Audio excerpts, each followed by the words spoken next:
Bonjour à tous. Donc, je souhaitais aujourd'hui faire une courte vidéo pour répondre donc au prescripteur qui a fait une excellente vidéo sur Jacques Ellul, hein, être sincère avec soi-même. Donc, j'ai beaucoup aimé le sujet, la manière dont il était traité, évidemment.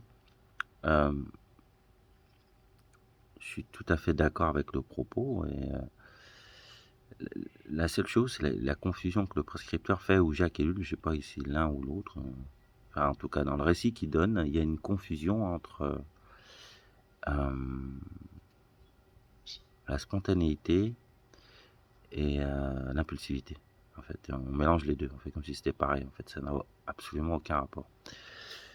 En effet, si son propos était de condamner un peu l'impulsivité et puis d'expliquer que la soi-disant sincérité avec soi-même, c'était en fait le masque de l'égoïsme pour pouvoir exprimer en fait ses instincts les plus bas sans aucun contrôle, l'impulsivité. Alors là, je suis complètement aligné, là, je suis d'accord avec ça. Là. On a un travail à faire sur nous-mêmes. L'énergie basse, en fait, instinctive, n'est pas qu'elle est mauvaise en soi, c'est qu'elle est très bonne, mais sauf qu'elle doit sortir d'une certaine manière, elle doit être travaillée. C'est un peu comme la Kundalini qui doit remonter les chakras les plus bas jusqu'en haut et la sortir avec tout un tas de qualités.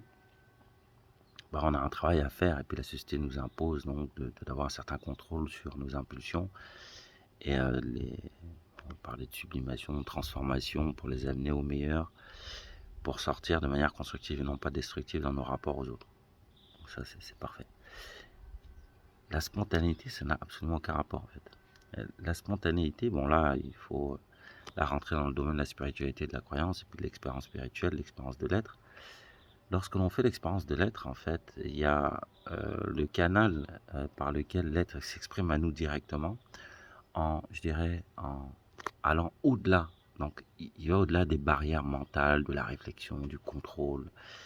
Directement, il nous envoie, en fait, la bonne pensée, la bonne parole, l'action juste. Et ça vient spontanément. C'est d'un coup. Et ce spontané, il faut le voir comme un peu le centre de la croix. Un peu, tu vois, la croix critique, c'est une croix, là, c'est l'alliance du vertical et de l'horizontal. Quand une énergie arrive pile au centre, ça veut dire qu'elle est pile en équilibre entre l'immanence et la transcendance.